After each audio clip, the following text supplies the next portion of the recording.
Selamat sore pemirsa, kembali dalam Breaking News bersama saya Indah Cahya. Inilah berita selengkapnya.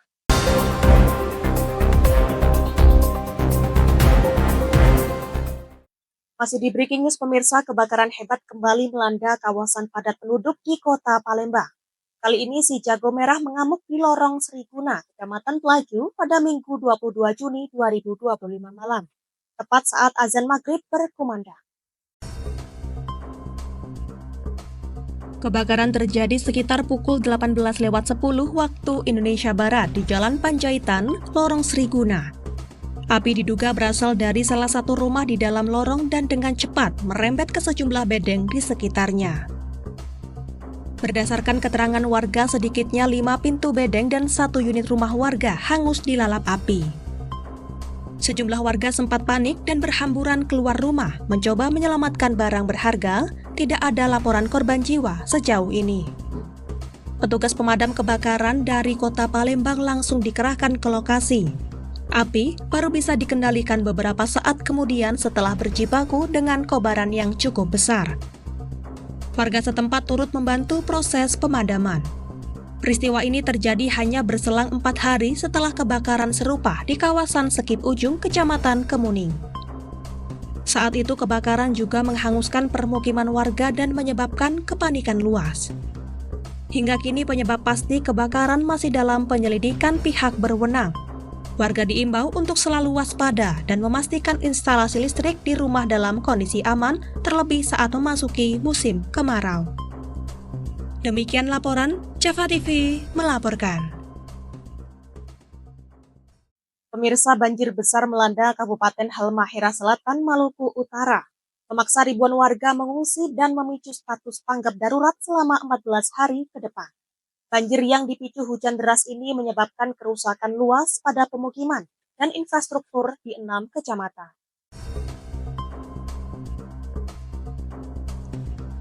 Menurut Badan Nasional Penanggulangan Bencana, banjir berdampak pada 15 desa di wilayah Bacan, Bacan Selatan, Gane Barat, Gane Timur Selatan, dan Gane Barat Selatan.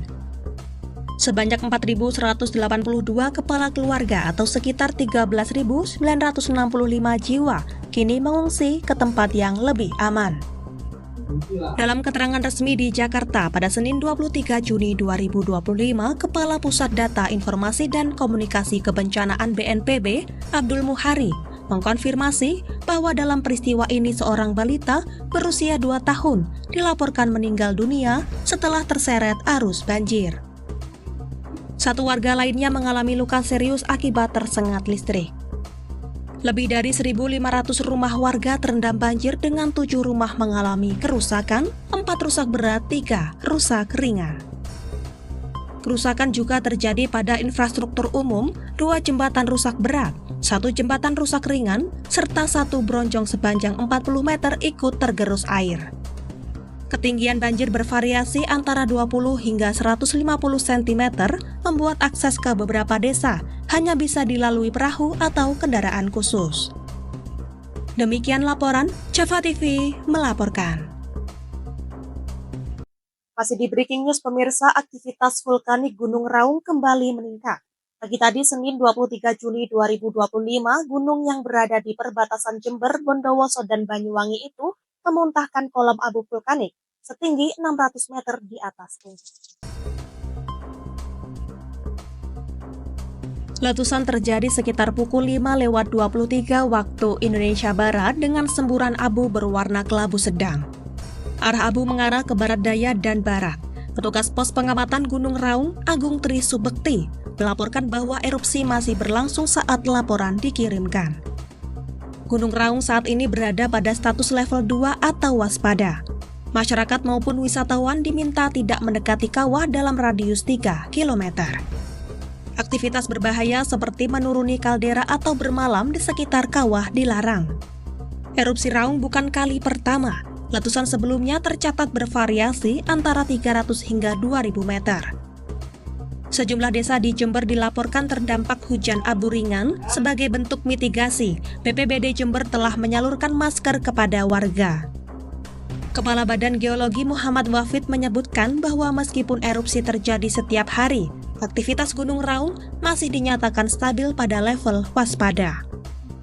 Namun demikian, pemantauan ketat terus dilakukan oleh Pusat Vulkanologi dan Mitigasi Bencana Geologi. Demikian laporan, Java TV melaporkan.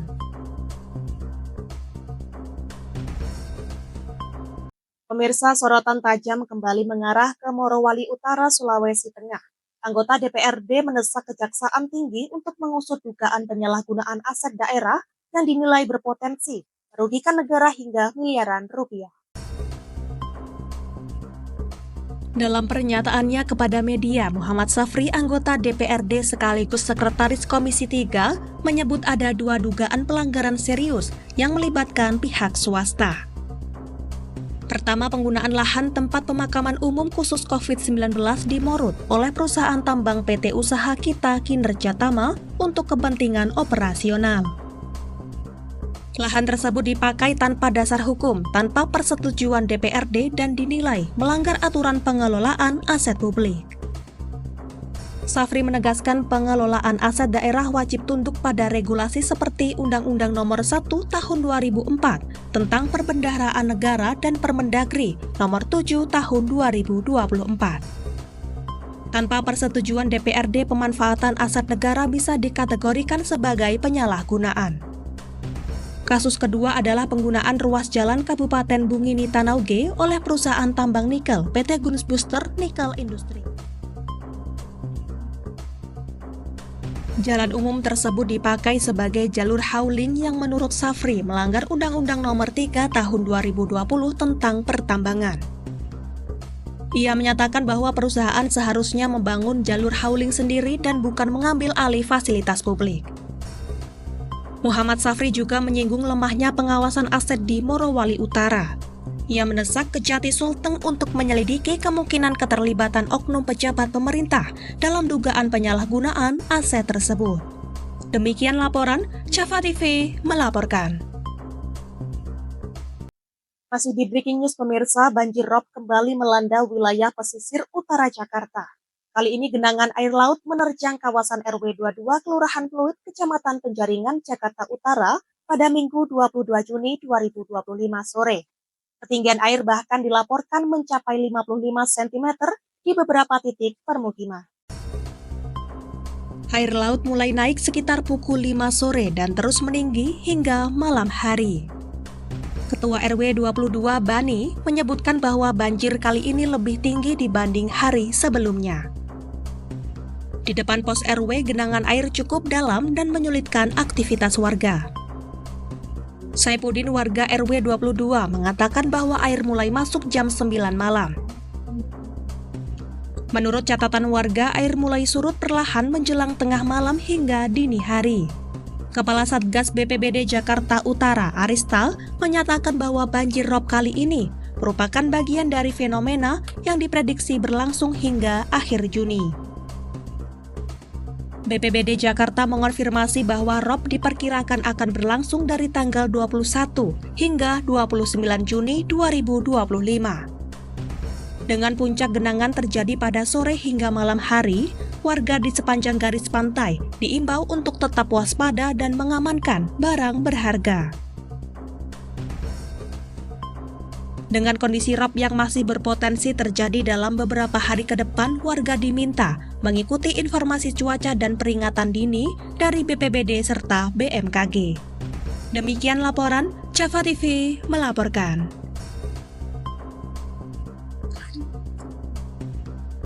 Baik pemirsa, informasi tadi sekaligus menjadi penutup perjumpaan kita hari ini.